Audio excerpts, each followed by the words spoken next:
Hello and welcome into the SorareData Football Strategy Show. I am Andrew Laird. You can find me as Lairdinho on Sorare, joined as always by Sean Newsham, PSU Fans 2 on Sorare, today to talk about the new super rare and unique threshold update.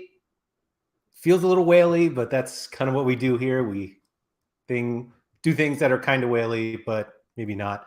Sean, we got the announcement yesterday. And we were in a bunch of different conversations of people guessing what the threshold changes were going to be. What I think is funny were all these people guessing how much it was going to be, and then there were the random people who were like, "Oh, they're going to make it better," and that there was a thought that like they could actually make it worse. But I forget what you guessed yesterday. I think it was exactly what it ended up being. But you have made sort of the point that this is a good improvement and maybe not like a good solution, meaning they could possibly change again. What do you think of the new amounts, and do you think that they're the right amounts? So I actually guessed it right. You can confirm that I guessed what they were going to be. I think this was the next logical step. I don't think that this is what it should be. I'm obviously not the extreme that I've seen some people post on Twitter, but I think that the amount that it should be 550, 250, 1K is what I think like it should be. But this gives them the ability, and you and I sort of talked about it, right? Like you don't want to just like jump straight to the high end when you don't have to. Like this has brought a lot of positive sentiment to everyone. They can now see how this goes and if it changes things. And I think we can definitely confirm that it has changed things. There's definitely been a lot of movement in the super rare goaltender market, especially. I would say the uniques are also up as well. So like that was the whole point you and I made. I think we talked about like a month ago, right? The whole idea is like, yes, they may pay out more. I think you did some math or someone did some math and we saw some math and it was like 33K that they have to pay out more per like game week. So like we sort of guessed that it would be like what 50 ETH in terms of like a week, or maybe less, maybe like 40 ETH a week, something like that. So it's like 40 ETH a week, not like a game week, but like a week. So you're effectively raising it like 20 to 25 ETH in terms of how much ETH extra you're giving out per week. You're going to make up quite a bit of that in terms of sale prices on the markets. So like, for example, I know one guy that is already up for auction right now, and that's Eloy Room. It's over. Yeah, but he's a great example of what to do. And he actually, I don't know if you've looked at the Eloy Room, Laird. I looked at that one, yeah. Another one sold right after it for the same price as the auction. Ooh, I did not see that. Like, I'm not going to say what Eloy Room's price probably was before this because he hasn't sold for well over a month. But I think you could pretty easily say Eloy Room's super rare was worth like half an ETH, maybe 0.6 or so. I think it was higher, yeah. I don't think it was higher, but you're going to say it was higher, but I don't think it was. But we don't have proof on either side of that, so we'll just pretend it was 0.6 or something. There's one that went yesterday. Yesterday doesn't count because of course it was higher yesterday because of the announcement. I'm talking about before the announcement, before anyone knew about that. This was before the announcement yesterday. It wasn't before the announcement yesterday. It was 18 hours ago, and it was pretty much known that the announcement was coming. There was no known that an announcement was coming until our announcement of the announcement. Wasn't the announcement of the announcement at that time though, or before that time? That was like 4 p.m. and I'm 4 p.m. Eastern. I'm pretty sure there was the announcement of the announcement was before that. Okay. So anyways, and that one went for, let's call it 0.75. So it's definitely below that. Also, Danny Brams, thank you for anyone that didn't know. He got me this shirt. So thank you, Trip and D. I like rocking the Charlotte FC shirt. Definitely need a St. Louis FC shirt so I can just troll all the St. Louis donkeys. I feel like there's just going to become like a new rivalry where everyone just hates St. Louis FC that talks to like Andy Black and those type of guys. So it's a situation where we've seen this happen, and I'm going to say Room was probably like 0.6 because he went yesterday for 0.75 after the announcement of the announcement. And the good place said Rude definitely made that purchase knowing the change was coming. So he knew that it was coming because the announcement was out there. Kerio just said that Guzan went for 0.55. Let's see if we have any Guzan super prices before that. So like that's pretty in line with where he was going. Yeah, I was gonna say that's about where it was. Yeah, It's still up a little bit. So like let's just pretend like room was like 0.6, 0.7. They already made 0.3 extra on one Eloy room card by selling it after this announcement. So like already they have made 0.3 of the 25 ETH this week that they have to recoup. So like if you look through the auction market, you'll see goalies out there. If the goalies use and just in general, like all uniques, all super rares are up, let's say 5 to 10% from what they would sell for before this announcement. You make up that number easily. yeah. I think that's fair. I think what we're seeing is going to be different for super rare and uniques, and we'll get into that as well. Quickly before I do, thank you everybody for joining us. I think SR Monkey was in early, so he was first, and we have a bunch of our regulars. So thank you guys for coming in. I want to touch on this Nanzo comment here because he said Sorare have the wrong focus for me. He said it's great that the Eloy Room super rare has gone up, but the hottest MLS striker right now, unique, went for under 4 ETH, which he is referring to the Klaus unique, which just closed at 3.465. Did Nanzo win that? Anton Black won it. Oh, that's right. The other Black won a St. Louis card. But Danny Bram's stepping up for Charlotte FC. Klaus sucks. But anyway, do you think that the changes did as much for the uniques as it did for the super rares? No, I definitely think the super rares got a bigger boost. I think more people are interested in the super rares because it's a lot more easy to sort of generate to the super rare level than it is the uniques. Right. I mean, there's just more people are able to play super rare. It's as simple as that, I feel like. Yeah, so like people already had supers. Also, again, like we talked about, supers have way more utility. I can play supers in Division 2, Division 1, Division 3, and the cap mode. So it's just a lot different of a thing. So I think it definitely has helped the super we way more than the unique market. And then two other things I want to touch on too. So John H just asked me if this changes my prioritization. And we will discuss that. I don't think this is the time in the show to do that, but stick around. We'll definitely discuss. And to Nanzo. So Nanzo, I want to ask you a question. So Klaus went for just now, what did it go for? 3.5 ETH. What do you think this would have went for yesterday? Because I don't think it would have went for 3.5 ETH yesterday, or like last week. Let's call it last week. So what do you think the Klaus you would have went for last week? Because I think it would have been way below 3.5 ETH that it went for here. And like, I mean, Klaus is like, I don't know. I'm not going to say anything, but like, I don't think Klaus's run is sustainable. That's just my opinion. I know I'll take some flack from all the St. Louis homers in here, but Sean, he's got an L5 and an L15 of 72. This shit is not staying up there. All right? Yeah, I mean, but it's also like that's a terrible card for Threshold. And it's not a good card for Threshold. It's literally unusual in Threshold. So like this was not a card to be bought for Thresholds. So it's definitely a situation where. So he's talking about Klaus. Let's see. So Dan just said Klaus aside in game week 357 of new MLS cards, a full MLS slate. They focus on MLS free to play and thresholds while neglecting to put anything resembling rewards in American Unique. That I agree with. The rewards last weekend in America Unique Division was a joke. It's like they forgot that the new season was there. I think they had a bug in their system that still didn't like pretend the MLS existed, and it just that's why the rewards were so bad. So I think that was a different situation than what we will see. I'm actually what's this weekend, because I didn't look. It's up now, so let me look at it real quick.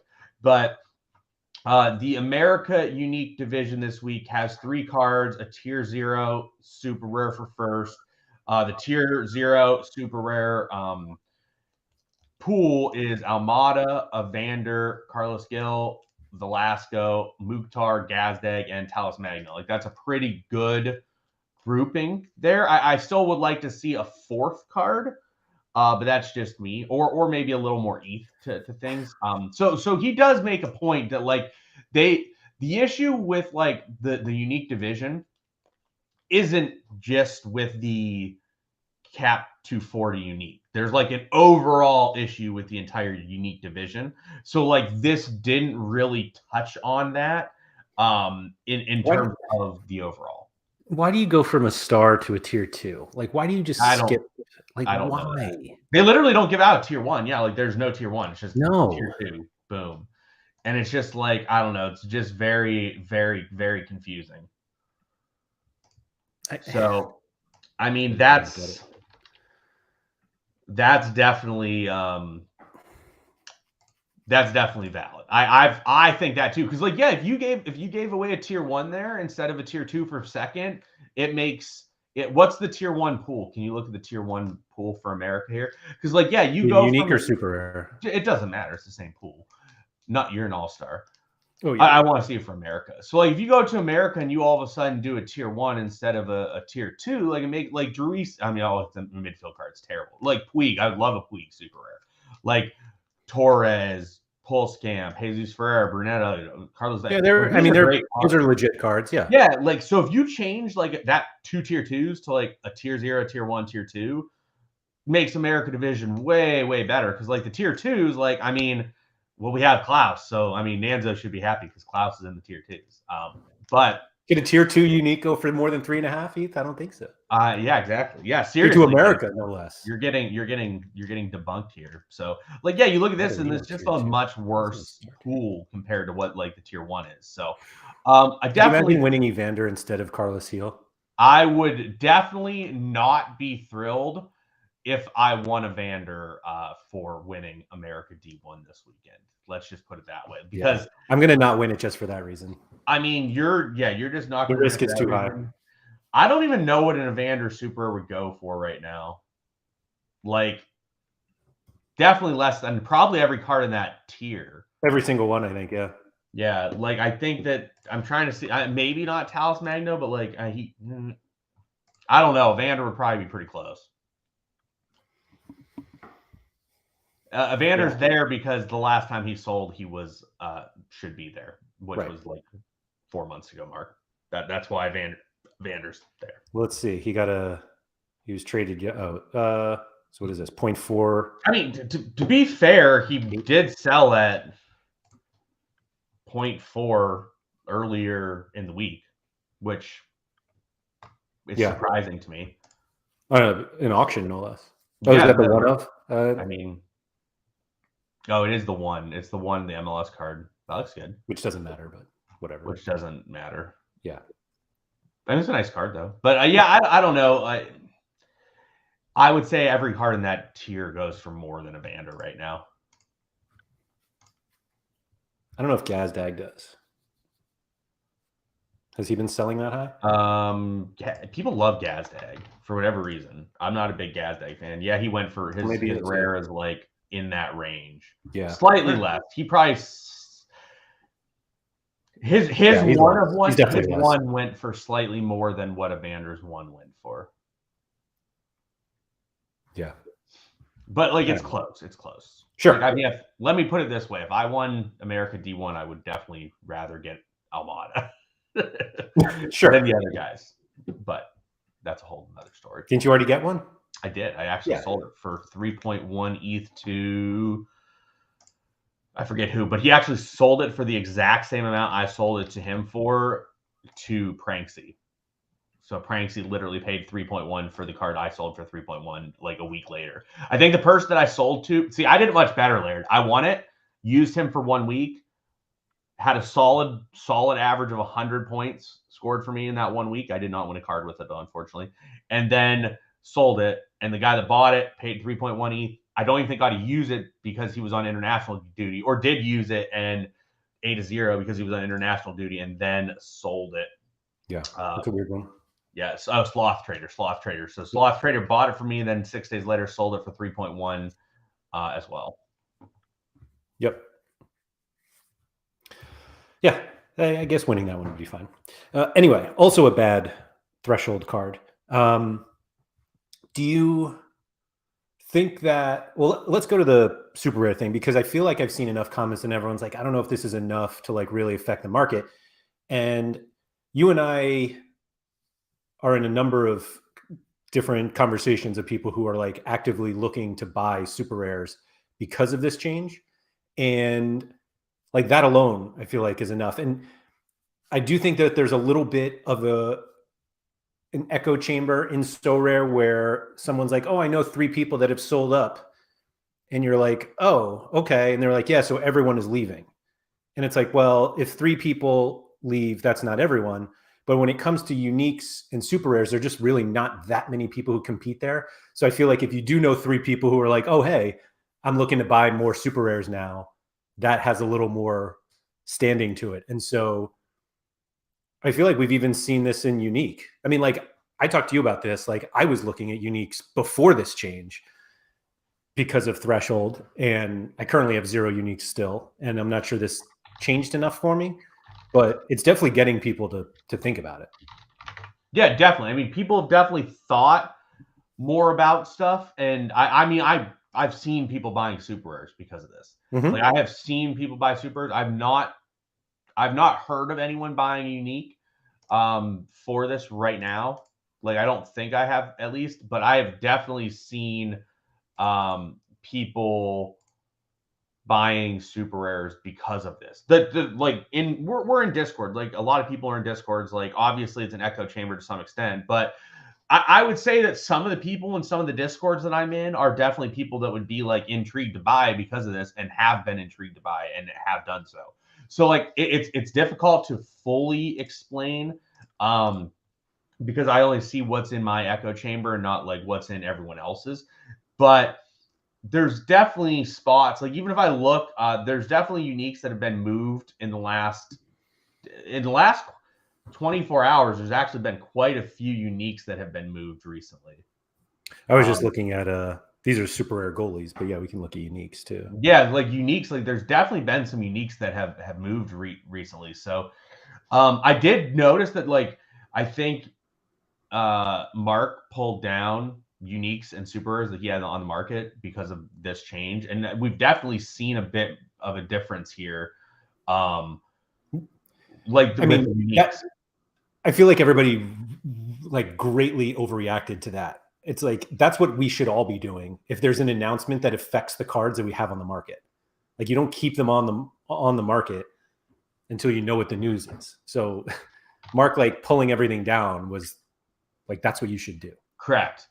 Yeah, you at least like need to reassess and decide what you want to do with stuff. It's also a good time to sell if you want to sell. Sure. So I think it makes quite a bit of sense all around. Yeah, there are a few comments here that I want to get before we move on. But a few of them are from our friend Mark here that basically is like, do you think that there actually should be some sort of multiplier, like specific multiplier for the thresholds from like limited to rare, rare to super rare to unique? I think stuff should make sense, right? Like it did not make sense before today where it was literally 10x, 2x, 2.5x. So now it's what, 10x, 4x, 2x. Like at least that makes sense, right? Like that makes more sense than what it was. Yeah, I think the difficulty, and he was saying, or should it have been like 10x higher for rare supers? Like the price multiples just don't make, like that doesn't exist. Yeah, we don't see super rares don't go for 10x rares in any situation. Rares, I think we are seeing a little closer, at least some cards where it's 10x in terms of the limited to rare. But I think part of that is that like the limited has such little utility compared to rares. Like you can play rares in so many divisions, and in limited they kind of get capped, no pun intended. And so yeah, I think they definitely make more sense now. I think the issue I have with everyone saying that the unique one should be so much more, or even the super rare one should be so much more, is that, and maybe I just have to change my own thinking on this, but I've never looked at the threshold as the reward. It's just like a bonus for reaching a certain amount. And I say that as somebody who pretty much like just builds cap super rare 240 lineups just to get the threshold. Yeah. But I think Sorare still want us to make lineups to win cards. And so making the threshold so valuable that we're only trying to do like that stops us from trying to get the elite cards, because it's not as beneficial to try to win a tier 3 super rare than it is just the threshold. Yeah, so Nanzo just mentioned it, and I do agree to some extent, except for I don't think it's as good. So Nanzo said that the game is moving from collecting the best cards, building amazing galleries, and competing to win tournaments towards lowballing for cards to yield farm threshold rewards. I don't think it's fully going there, but you're not wrong. It's definitely what it's doing to me. What's doing for me is it's putting more emphasis on more lower end cards. And I think that's a good thing. We just can't lose sight of what should be the real goal. And the real goal should be to win tournaments and win high end stuff and do well in big tournaments. And that should be the high end stuff. What I really liked was the adding of additional ETH to all-star competitions. Yeah. That to me was a very good addition. This was a good addition too. This was definitely, we've talked about the super and unique divisions need to be improved, and this is an improvement to at least some of that. So I want to touch on some questions that we have had as well. So a human alien said that I want to talk about this. I'm glad you brought this up. So Josh asked earlier, but to repeat this question, will the market in rare and limited be impacted by this news? In theory, yes, because the overall sentiment seems to be more positive. And if the overall sentiment is more positive, the market should be improved by that. That said, people have talked about limited and rares. And I think what people don't understand is it goes back to the whole discussion we previously had about expectations being incorrect. The expectation for the limited division is to be the entry point division. It's not an entry point division if pricing is like thousands of dollars for cards. It's an entry point division if you can buy a good team for $100 or $200 and run it out there. And that's what it's supposed to be. So I really do feel bad for a lot of people that have dumped into limiteds, because I think that a lot of people did. Like, I mean, let's be honest. A lot of people jumped into limiteds, and I think it was just a really poor decision from a perspective of like, if you're actually trying to like, I don't know how to say it, but if you're trying to like have success at the game at like a high level, I don't think you're doing it in limited. But I think people thought they could. And I think people viewed it as like, I can come in and play limiteds and make thousands and thousands of dollars, where that just isn't or wasn't a realistic long-term expectation for people. And they just had too high of expectations set up for stuff. Scosmo has said that he traded into uniques and I'm looking to pick up another up this week. Scosmo, we know that you are a lovable degen who will degen into anything at a moment's notice if it adds some degen into your life. So you jumping into that and making that play is not surprising. He already had a unique though. Like he already had the uniques, and he already had the vision. And I think that another question, I forget who, I'm trying to scroll down here and find it, but someone asked Laird, at what point would the threshold have to be for you to be jumping into uniques? All right, Mark asked it. So the problem is not one. Correct. It's like 10. There's no way I'm buying a unique to play unique kickoff. So it's really buying 4 uniques, and that's 4 uniques to potentially enter, hoping that I can get them under the cap. And so I don't know. I don't know what the number is, to be honest. I don't know. I mean, if it was like 5,000, you're definitely into unique. Sure. But honestly, if it's 5,000, like the price, like the only reason I'm looking at uniques now is because prices are low. Yeah. And it's like, oh, that's a card I couldn't have gotten previously.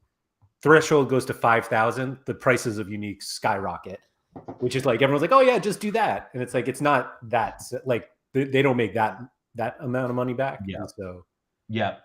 So a couple people just asked, John H. and Tanner Kelly just asked about the kickoff being bad, and asked if this will help the kickoff.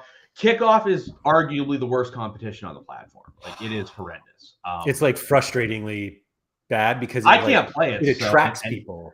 I can't play it at any level, but it is horrendous. So John's asked if this will give more value to that. Absolutely not, because you're just getting cards that are total turb. Like, the thing is, people don't understand, like, for cap 220 and cap, if you can't win a card that's good, like, even to win cards that aren't good, you have to have good cards in theory, right? Like, you can't just like plop out this shit box and win cards. Like, you need that shit box to outperform his scores, while all your other cards are also outperforming their scores. And yeah, so KickOff's horrendous. Like, there's just I don't really have a reason why anyone would play it. I think the lower, like, rare KickOff, it just progressively gets worse. Yeah, like, rare KickOff is better than super rare KickOff, and unique KickOff is just dreadful. I can't even see it. They're all horrendous though. So rare KickOff. Show us them. Can you show us? You can't. You can't see them either, can you? Yeah, I can see them. I can't see them. They're not on my screen. So rare KickOff play. Horrendous. I mean, the top prize is tier 2, but it pays 37 spots basically. But then super rare KickOff pays 15, which I think, if like based off of the one, like only having one, it's fine. But the unique one is really tough because you're basically winning. You have to podium in order to win. You have to get first place to get a card that might be usable, and the other two are probably not. And so I'm just not sure how far that gets you. Even first is no. I mean, rare's not any better. I mean, rare, you literally have to finish first to get a tier 2 rare. That's horrendous. Like, I mean, I'm trying to be as like nice as possible with this. Yeah, why can I not even see it? I feel like I should be able to see it, and it should just be X'd out for me. But I literally I can't even see it.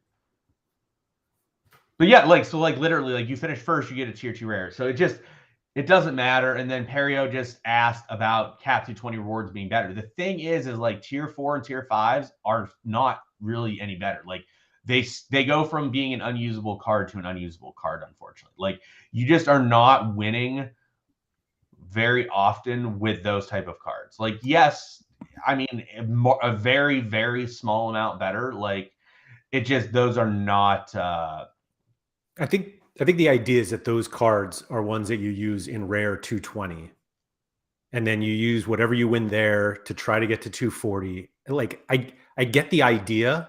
I just think practically it's much harder than Sorare thinks it is. Yeah. So Matt just said he does not own any super rares, and other than reinvesting a good bit of cash, how do you see the best way to move into super rares? He was going to try the KickOff, but now he's not as sure. The best answer to that, Matt, is slowly start adding decent super rares and playing the rare pro division. And then you're winning, as you're winning cards, you sell your winning cards to buy super rare. So like, you don't reinvest a bunch of cash to get to it. You just sell your winnings to move up into the super division, because there's no other real way to get there. Like, but you don't, to play the rare pro division, you need like one helps. Like, you could go into the rare pro division with like one good super rare, then you move up to a second, then all of a sudden you have 3 or 4 because you're adding depth. Then all of a sudden you go from that, and now you're in like 2 rare pro divisions. And then all of a sudden you're selling your rewards, and all of a sudden you have 12 super rare cards. And then maybe you're starting to play 3 rare pro divisions. Then you have the ability to throw your scraps into a cap 240 super rare or a all-star super rare lineup. Like, you're not going to win very often as you're progressing with those, but they're just throwing scraps and stuff, and it's depth for your rare pro division is what it is. I think the biggest obstacle in all of that remains the goalie. The biggest, like, I think people actually would prefer to play super rare 240 before they play multiple rare pros, but the goalie keeps you out. Yeah. Like, that's the big jump is the problem. It's not getting better super rares. It's actually just the goalie. Correct. Alex said with a small gallery, the odd reward and cap 220 are quite useful. Yeah, I'm not. We've talked about this before, right? Winning rewards in anything is better than not winning a reward in something. Like, I would much rather get a reward for like $10 than no reward for $0. Like, it's better. But the issue is like, the worst thing you can do is put up major scores and win like a tier 4 card, because is not good. Like if you put up legit scores and you put up a number that like could win you an Mbappe, and instead you're winning like a tier 3 card worth $12, like that is so detrimental. Yeah, but you're probably not putting a lineup in cap 220 that's going to win all-star rare. No, but like some people do. Some people just want to win a reward. And to be fair, if that's your goal and you just want to win something so that like you can win something on a weekend, by all means, like, hey, you got to do what makes you happy in that situation and goes for it. Someone else asked a little bit ago if we would buy a super rare of George Marks. Absolutely not. My goalie rule is if a player has no realistic shot at being a starting goaltender in the long term, I'm not interested in buying that card. And Marks, I don't think has a realistic shot at being a starter. Now, granted, he is a U23 till next year, so it's not that bad. I mean, he's definitely okay. The issue is people, the biggest advice, I think this goes for everyone.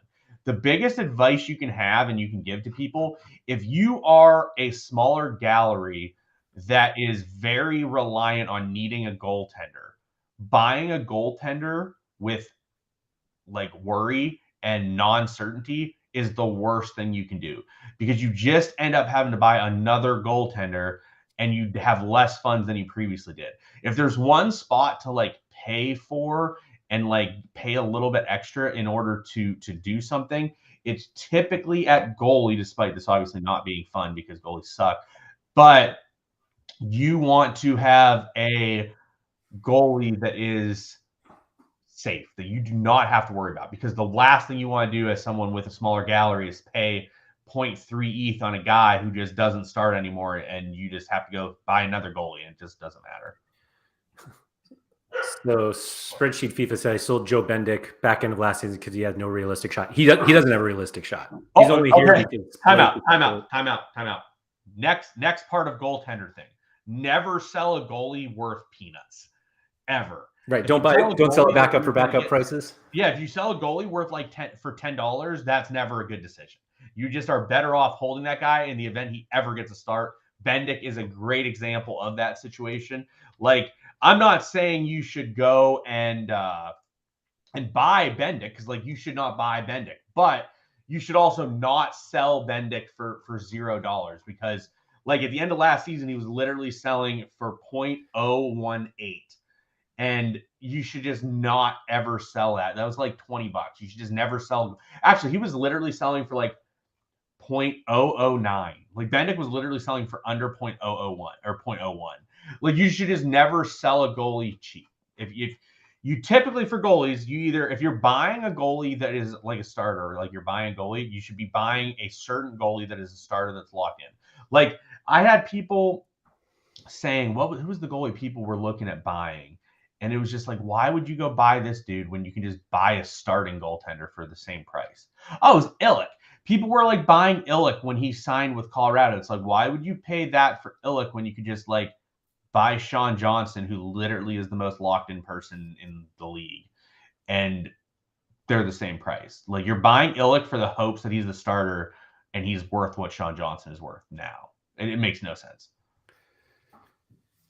So I was just looking in the lobby, and it's still showing the $100 threshold for super rare. They said it would be fixed by the time that it starts. Oh, did they? Okay. Yeah, I think because they said the wording in their announcement, and we talked about this separately, is terrible anyway, since it says these updates go into effect Gameweek 359, which opens for submission this Friday at 4 p.m. CET, 10 a.m. Eastern, and like Gameweek 359 is open for submission right now, and it's Tuesday. It closes Friday, March 31st at 10 a.m. Eastern. But anyway. Yeah, like so all right, here's a question for you. Here's a trivia question. How high, without looking, so before he got a start, with like no incentive of getting a start, Bendik was 0.03. How high did Bendik get? 0.12.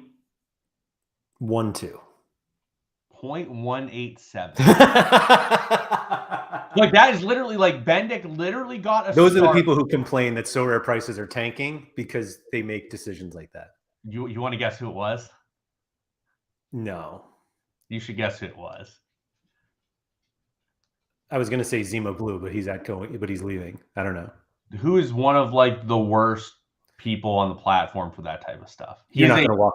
He is a constant topic of conversation on our all right. It's Tuggy, wasn't it? It's Tuggy. So Tuggy bought 2 of them actually. Tuggy bought 2 of them because apparently this is what Tuggy. This was in the middle of me calling Tuggy a moron. Like this. Tuggy owned up to this right away. By the way, he did. He apparently woke up from a nap and was really tired, or he was out at a long day at like a soccer tournament with his kid or something, and he like saw Bendik was starting and just bought 2 of them. He didn't realize that like the floor had 6. He was late. Yeah. Right. But like, even so, I'm not even making fun of Tuggy because I'll give Tuggy credit.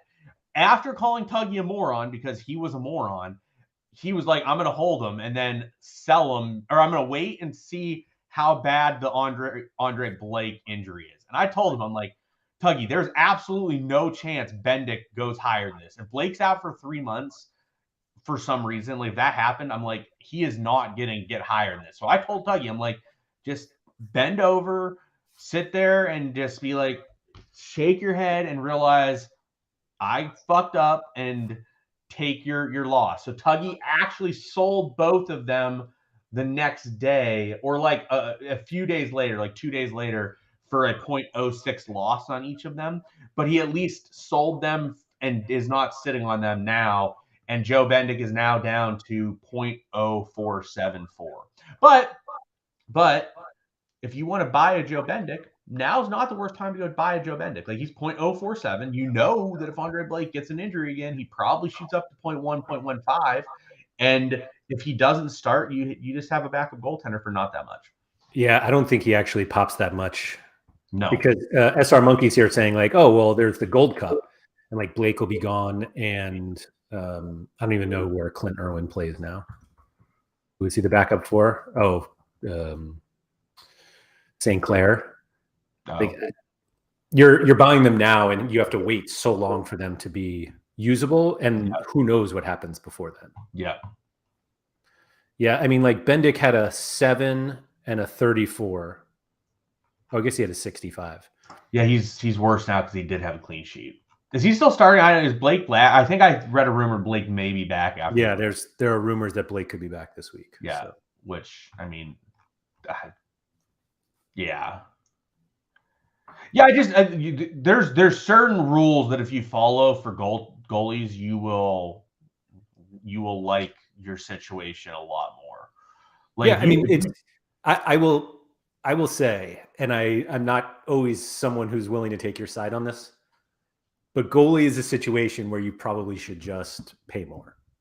Well, there's a lot of the price of goal in like baked into goalkeepers is their safety of keeping their starting job. Correct. And like I've been burned. I own a Joe Bendik.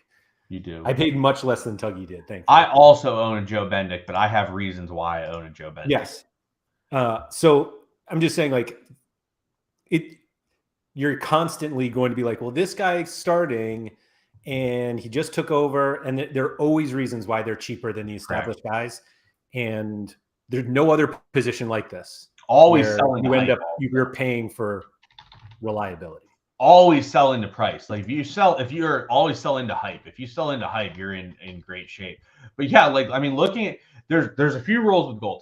For rule number 1, if you're buying a goaltender and you have a smaller gallery and you cannot afford to not have him be the starting goaltender, pay a bit more to get someone who's locked in. It doesn't have to be like the best goalie of all time. It has to be someone that's locked in. Like I told See It Save It was looking for a goalie before the season started, and I'm like, who do you why are you buying anyone but Sean Johnson?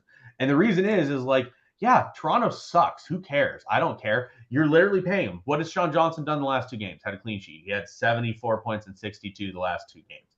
So like you literally, so Alex Wilson is riding the Guzan train and having a lovely time. I'm not sure how safe Guzan is. It's horrendous, and they just should not be starting him, but they are. But like in fairness, who's the backup there? Is it Westberg or Bono? I always mix. Like I think it's Westberg. Both left. I think both left. No. They were in Toronto. I meant for Kuzan. Westberg. I think Westberg is the backup. Like I'm not, and Clement Jopper is there. I'm not worried about those guys, to be honest. No, but I mean, yeah, it's Westberg. But like, you look at it, and Sean Johnson is just like locked in. So if you want to buy a goalie, like buy Sean Johnson if you don't want to spend a shitload because he's locked in. But buy a goalie that's locked. If you want to buy a cheap goalie that's a backup somewhere, fine, buy it. If someone is like, you should not sell a goalie for peanuts. If a goalie's worth not much, you should never sell. If you want to put in some investments, you buy a cheap U23 goalie. Like if you ever want to buy a U23 goalie, buy a cheap U23 goalie. It's never going to be a bad thing. You're never going to sit there and be like, oh, I paid $25 for this 18-year-old goalie. Like you're just never ever going to have that regret, like ever. Like good old Fred Emmings. We'll give Andy Black a little bit of a discussion here. Andy Black has like 8,000 Fred Emming cards, but you are almost never going to feel bad buying a Fred Emming. His last auction went 3 days ago for 0.034. You are like never going to feel bad about paying 0.034 for Fred Emmings. And Fred Emmings is also like, so his auction was 0.034. His auction 6 months ago was 0.06. His auction a year ago was 0.08. Like the guy's had no indication he's ever going to play a game, but his price isn't going to be like that bad. To give you some actual details, he owns 6 rares and 84 limited Fred Emmings cards. He actually sent me one because I won. He sent me one too.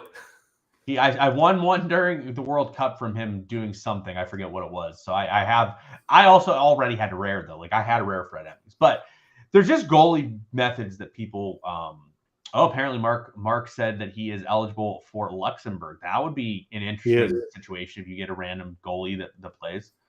Alex Wilson is collecting Rune Jarsteins. I'm not quite anymore there, Alex. That is the age in which we're trying to collect goaltenders at, but you know, I mean, wow, he's we had talked about it. Who was the Thies Janssen? We bought him. Wow, that was you and I both bought him. That was during my. Bo Royce is another. Like your gallery is filled with. Oh, Thies Janssen is in the second division of. They loan him, so he's probably playing. So I have like 5. He's playing every day. Yeah. So like, are they gonna get promoted? I have no idea. I mean, he's on loan anyway, I think. Yeah, I'm pretty sure. Looking up to see if his team's any good. His team is really bad in the Erste division, but doesn't matter. So yeah, like I mean, Thies Janssen, like the last sale of Thies Janssen was 0.075 20 days ago. If I look at my rare that I bought a year ago, I paid 0.042. So I literally still am up like 100% on what I paid if I wanted to go sell him right now. And it's literally like no. Where is he? 0.075 was the last sale? Yeah, last sale was 0.075 20 days ago. What did you pay? 0.042.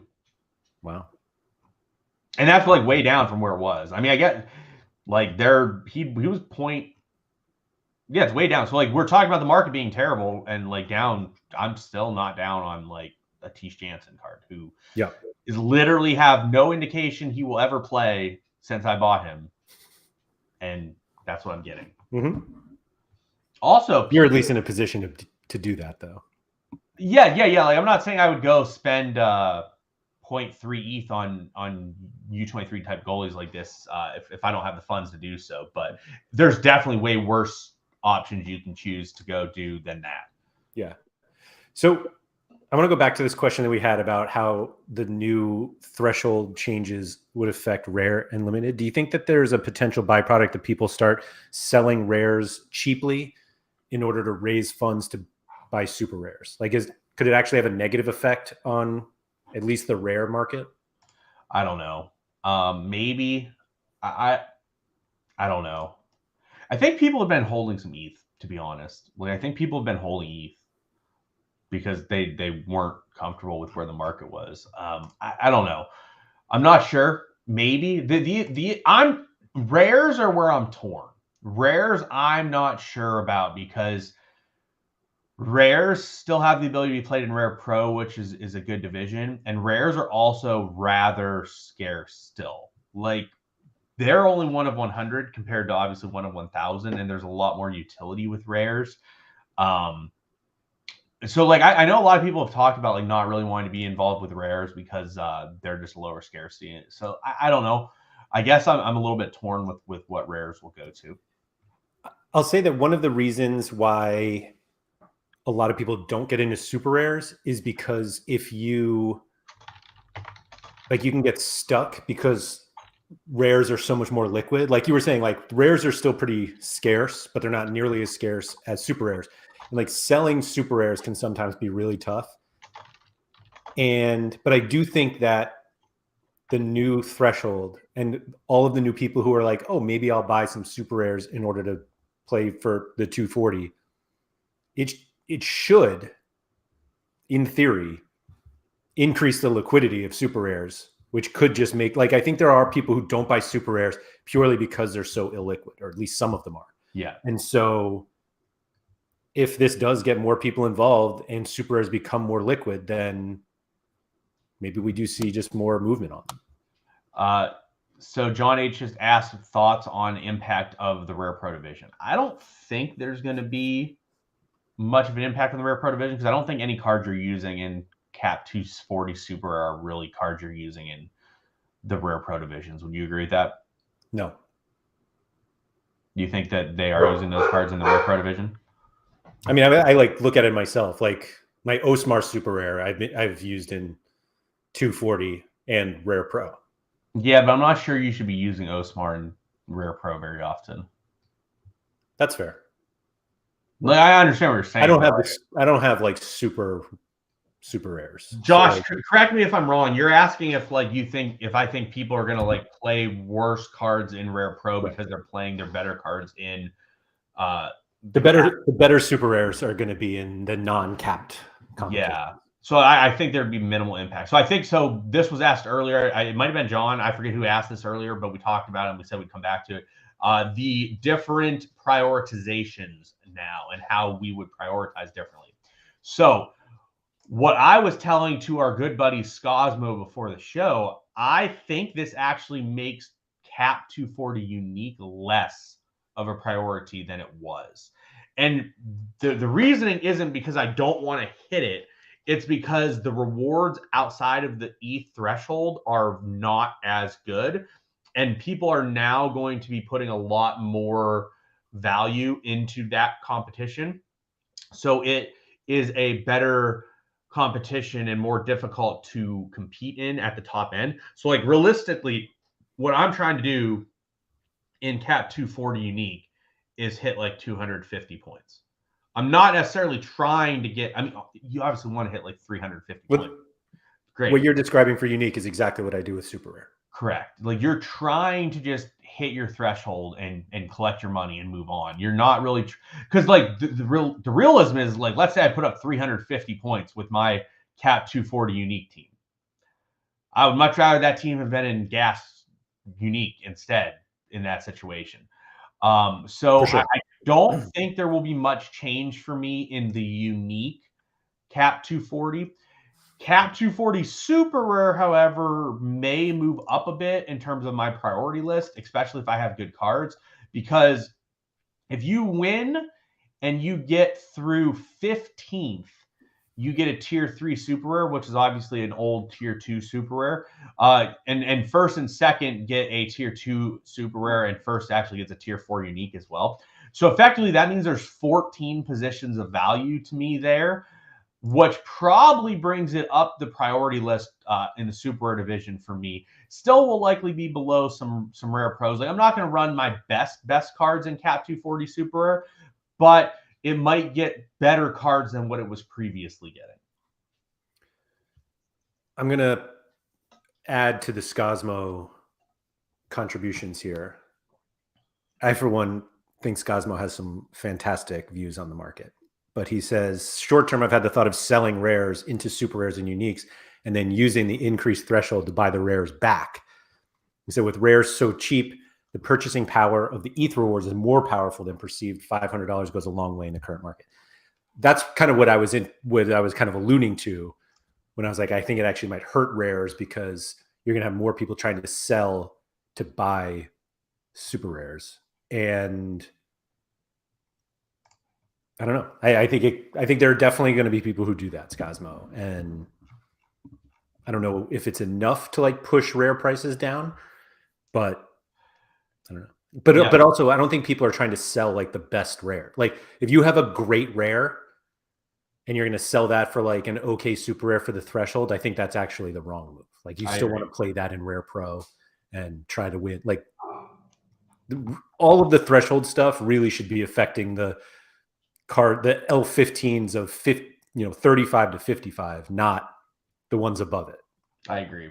So Nanzo just asked. So Nanzo, I don't know if you've looked, but if you haven't, how many people do you think hit unique threshold last full weekend? So we're talking the weekend before the international break.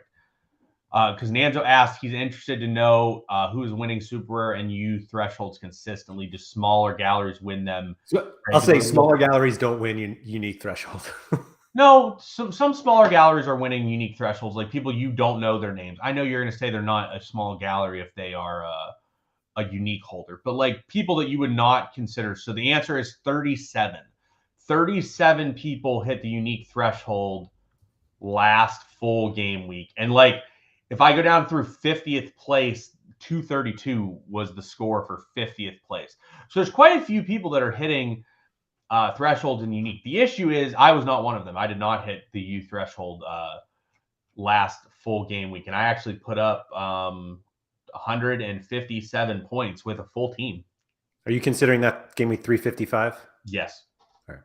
And so so 37 is decent. But like if I look at like who hit the threshold, like I see like Migo, Job ZNT, Thor, but I also see people like Carapace, but then I see people that I'm not super familiar with as well that hit it like Golgoth 12, Cash Arc, Braca Dag, Joy 12, 218. Like there's other people that are hitting it that I'm not super familiar with as well. So like it's definitely mixes of both, but the bigger your gallery is, the better your gallery is in terms of this. Like I'll give a good example from my gallery right now. Like Keaton Parks L15 has been like 35. Keaton Parks is not a 35 L15 player right now. Keaton Parks is probably like a 55 L15 player right now. So like I can look, like I'll look at this weekend. Let me see what I have this weekend. Because like I have a lot of guys that typically fit well in the cap game mode. So let me see who I have from I also have a lot of super rares. So if I have a spot, like I can always get a good super rare to make it fit. So like my goalies are not great, but like, so Sean Johnson, good example. Sean Johnson was a 40 L15 before the last couple games. Now he's a 48. So my goaltenders are not great. But if I look through my defenders, so Thiago Martins is a 43. Brandon Bai is a 43. Those are guys that I can play there and be pretty productive. Midfielders, so like I have a lot of midfielders that make sense here. Like Keaton Parks is up to a 41. He has literally been above 41 every single time this season, except for last game when he was at 40. So like if I'm playing Keaton Parks, I know I'm probably exceeding by like 15 to 20 points. Like Keaton Parks this weekend plays New England, should have a pretty decent game. I bet a pretty substantial amount of money that Keaton Parks eclipsed 41 in this game this weekend.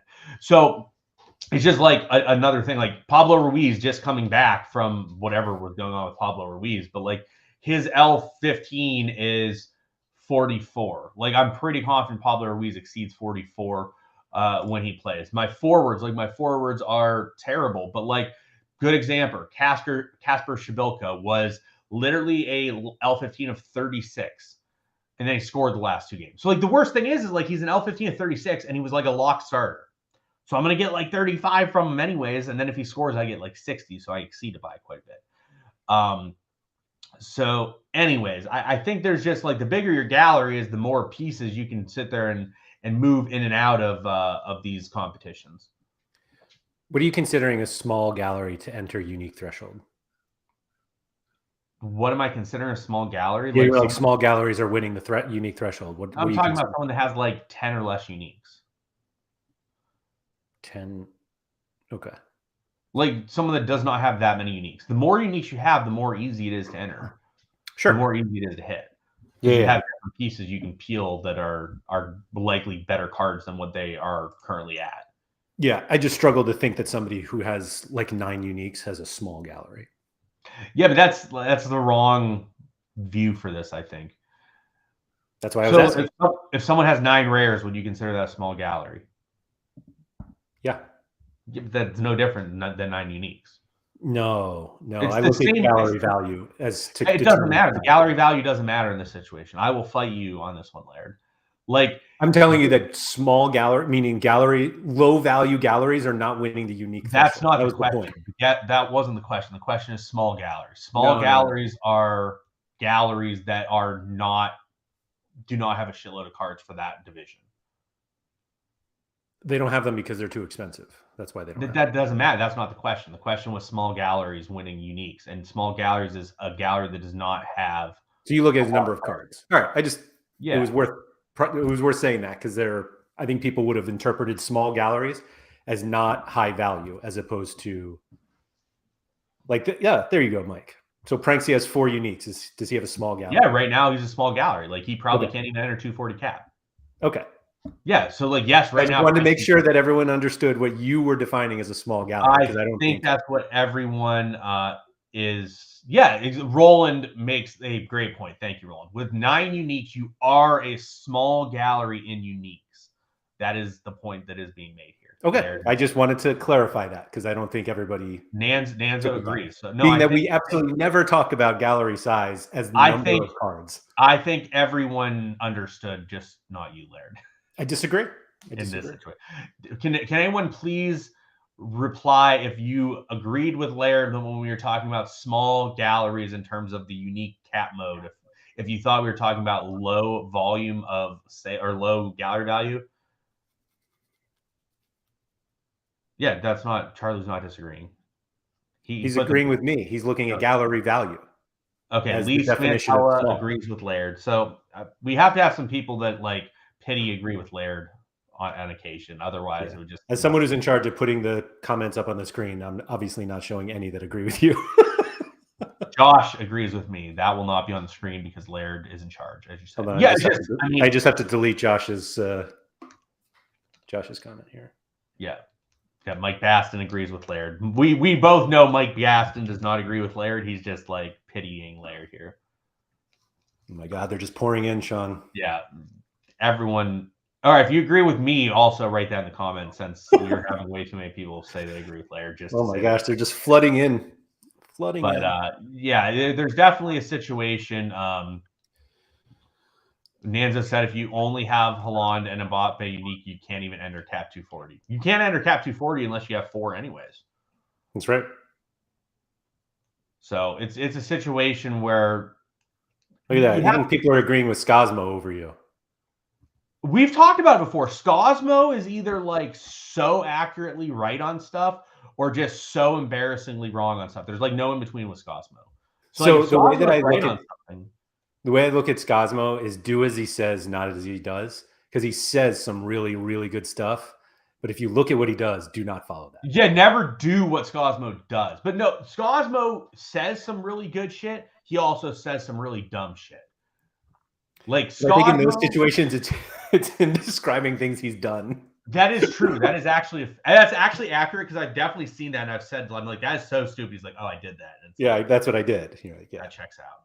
But anyway, Scosmo, thank you for everything. I feel like Scosmo and Tuggy should be friends. What do you think? Like that feels like a good friendship.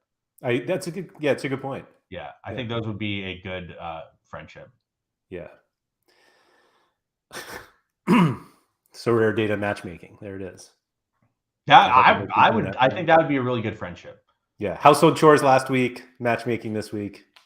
Yeah, who doesn't love matchmaking? Like, if you don't like a good rom-com, like, I mean, come on. There'd be some great content out of Scosmo and Tuggy. Scosmo's relationship. That actually might be a really good series. Like, give them each whatever amount of money and just being like, what would you do with it? And then just be like, okay, don't do this, but here's what 2 degens will do. As you know, Laird, I don't watch any Sorare content. I watch very little. Let me rephrase. I watch very little. I do watch vlogs. If people post vlogs, I typically will watch your vlog. I'm almost never watch you talking about Sorare. But Me? I would. I mean, you watch. Yeah, we talk all the. You don't need to watch. Yeah, I don't need to watch other people talk about stuff. But I would probably consider watching a Scosmo and Tuggy show. Like I would consider watching. Like just like imagine you like give them a set budget for a week. That's what I mean. Yeah. And see what they would do with it, and it would probably be like I'd probably watch it and just laugh hysterically at like, but like I would say like 10% of the time they would come up with something really damn good. Like they would come up with something you're like, wow, that's really a good idea. And then like 90% of the time you'd be like, I'm good at this game. These guys are dumb. And you'd just be sitting there like, I just want to like, I think if the issue with this show is like, I'm pretty sure I have to be on it because the show's way worse if I'm not there giving my like visual cues when they're saying stuff. Because if I'm not there like doing shit like this the whole show, I think that loses a lot of the appeal of that show. I tried to last time. I think you would need to be on like a rebroadcast because I wouldn't. No, better. Like your reactions would affect what they would do. We need to do the PSU Reacts version of the show. Yeah. Like we need to have like a live stream of them doing it, and then we need to have a show of me reacting to what they did, and just being like, "Holy shit, these guys are insane." Because I'm going to be in touch on this because this feels like a great idea.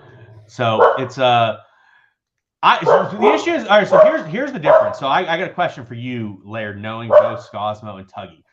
Scosmo is 1,000%. Well, 1 second. We'll let the dogs bark here because they're excited about the show. Oh, hey, chill. So they're very excited about this idea. So Scosmo, we both know, is a massive degen. I don't think Tuggy is a massive degen, though. Would you agree with that?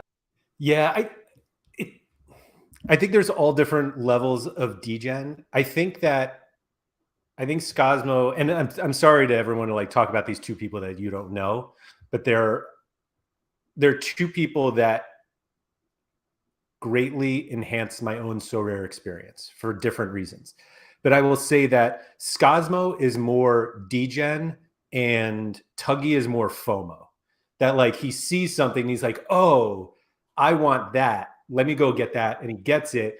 And Scosmo's like, I would love to just spend $5,000 on this unique because I think I can win All-Star Unique with this random stack. And he like goes and does it. Yeah. But it's more like I can win this as opposed to like, oh, I want this. If that makes sense. Yeah, no, Scosmo's like the unique or the Champ Europe Unique Division prize pool is really good.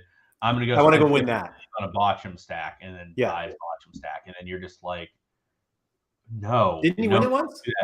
What? But it worked once. It worked once. I have no idea how. It once, and it. I will give Scosmo credit. Scosmo, after it worked, didn't like brag about it and be like, oh, it worked and whatever. He was like, wow, thank God I actually won one. Yeah. Didn't like, whereas like Tuggy, I'm sure if Tuggy gets something like that, Tuggy would say the dumbest shit. Like William Carvalho. Like, we don't have to go down that road. But Mark, Tuggy is Tugford on Sorare. I assume that's what he is. Yes. So Marco Sullivans does not know Tuggy is. Tuggy is Tugford on Sorare. And in chat it is Jared Jackson. And Tuggy, if you want some entertaining shit, usually you can just check what he does. Tuggy is this person. He's the guy that like pays 120% from a card for a trader and then sells him back to the trader at 60% off the next week. That's what Tuggy does. And he rinses and repeats that cycle over. He's been much better recently. So I will give Tuggy credit. We got to give Tuggy credit where it's due. I think few people enjoy Sorare like Tuggy does, though. I was talking to someone the other day, Jay Fraz. I don't know if he's in here, but he was talking about like unique or limiteds and like super rares, and like he wasn't sure how he wanted to approach stuff. And I said, I'm like, if I was someone who could enjoy Sorare by playing just limiteds, that would be amazing. Because like if you get excited about like watching your limited lineups, you are so much luckier than like me or Laird. Because like I just don't. I need to have more skin in the game to care. Which is, I mean, this goes back to my whole like my entire life of like what I do. So like I need to have skin in the game. Like I can't be invested in something that's very low stakes, which is awful. I wish I could be invested in something. Like I wish I could go to a soccer game and bet like $5 on it and be like, and that like invests me into the game and gets me excited. I can't do that anymore. I used to be able to, like when I was like 20, like I bet like $10 on a college basketball game at night, and I'd be sitting there living and dying by every shot, just praying I would win my $10 bet. Mike Basson said Tuggy does what he does to make me tilt. That's actually not true. That would be like a good thing. If he did it just to like watch me lose my mind, it would be great. He actually, no, John H said that he's Nellis version 2. No, Nellis is way better than Tuggy. Nellis is like way better than Tuggy. Tuggy just is, Tuggy's better. So I'm not going to bash Tuggy. We have new improved Tuggy. We have Tuggy version 2.0 going right now, and it's been a much improved version of himself. He's done very limited dumb shit. I think Nellis has this like underlying safety that he likes stars, like star players, which like tend not to drop as much. So he's like, oh, I would really love to get Messi, and then he like gets Messi. Yeah, he doesn't have Messi, but like, Nellis does stuff more for content, right? Like Nellis does a lot of stuff for content. My favorite is actually Nellis, like our arguments with like Kulishevsky versus Zion Fleming, and like Kulishevsky is like worth way less than Zion Fleming now, I think. Yeah, he's worth quite a bit less than Zion Fleming, which was a funny conversation we had. And Zion's been pretty good this year. He's been literally pretty solid. He started every game since like his last non-start was August of last year, and he's put up some pretty damn solid scores. Tuggy buys Willie Carvalho, and you're like, that card's not going to win you a card in All-Star Rare Pro. And then he's adamant that it will, and then it doesn't. And then he eventually doesn't even concede. He blames other people not being good enough to get William Carvalho a card, when in reality it's like William Carvalho was part of the not good enough to get a card. You got to surround goats with goats, Sean. That's the problem. Tuggy does not like to admit when he's wrong, but I do have some Tuggy bucks from that situation, so that was a nice improvement for me. So, Sean, do you think the ETH thresholds change anything? I do. I think that it changes things for the Super Rare division. I think the Super Rare division gets improved, and I definitely think we've already seen that today. I think we've seen people more interested in the Super Rare division and buying more cards to approach that. So definitely think that has already proven to be a correct assessment. Let me actually ask one more question about this, because I feel like there's this rush now to get super rares for some people. They're like, oh, the threshold's here, let me go get some super rares. Do you think it's possible we see like a little bit of a super rare boost now that comes down in a few weeks, like when things are like, there's not this excitement of like, oh, let me go get right now. We also have like the end of the European season coming. So I feel like there is a perfect storm to push people to buy super rares like now. And, you know, a lot of teams have like 5 to 10 games left.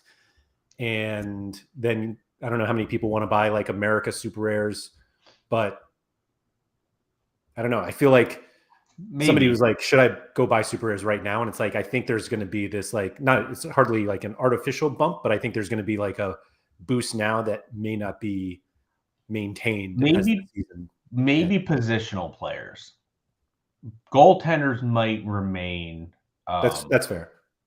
Remain there. So I actually like, if we look at Room, right? Room went for 3x what the rare price was. That hasn't happened for goalies for a while. But I want to see. I need to see more goalies to see like, are the goalie number, the multiplier from like super rare to or rare to super rare and goalie was really low. Yeah, it was. It was like not even 1.5. It was like 1.8. Yeah. Even maybe even less. I think it got lower than that. I think it was like 1.5. But like, if it gets improved upon a little bit, I think that would be good. Like the issue is it's going to be hard to. I don't have very many super goalies. Like I do not have them, and I have a big gallery. and I do not have very many super or goalies. So like it's even something that like I'm not super duper prepared for. So Sean Johnson traded yesterday so Sean Johnson rare is 0.34, and his super rare traded yesterday for 0.93, so about 3x. So there's definitely been like an uptick in super or goaltender situation. Yeah. Yeah. I think people might be interested in grinding out thresholds in America to some extent, and Asia. Why not? Why not? I will say, that was the last thing I'll bring up. If you are buying players for the threshold, and not to say that it's the only thing that you can play them for, but if you're buying cards specifically for the threshold, I don't think overpaying for XP is a good idea. No, that's valid. That is very valid, Laird. If people are like, oh, let me go get the new card because it's the extra 5%. It's like, yeah, it'll help you absolutely in like the regular competitions. But if you're really just playing thresholds, then. Very true, Laird. Very true. Thank you to everyone for joining us. We had a ton of people join live today. I don't know if it's the Tuesday. I don't know if it's the early time, but don't get used to either. But if you guys could all please hit the like button, that's always really helpful and appreciated. If you have not somehow subscribed to the SorareData YouTube channel, please do so. The rest of the content schedule is going to be a bit wonky this week. Thanks to Sorare, I'll be going to the Knick game tomorrow. And then I'm going to Yankees opening day on Thursday. Just a full Sorare week. I got to figure out an MLS game so I could just do the whole Sorare trifecta. I mean, there's got to be one of the New York City teams has to be home this weekend. Probably, but it's kind of cold. I wait for going to a baseball game. I'd much rather go to a soccer game than a baseball game if it's cold. Yeah, that's for a multitude of reasons. Literally every reason I think. Literally every reason you can possibly think of. But anyway, yes. So thank you to everybody for joining us. And Sean is off next week. Suspended, Laird. Suspended. Sorry, Sean is suspended. Yep. Next week, so he will be not here. We do have a fill-in. There could be some sort of special event coming. We'll keep you updated on that. But anyway, thank you everybody for joining us, and we'll talk to you next time.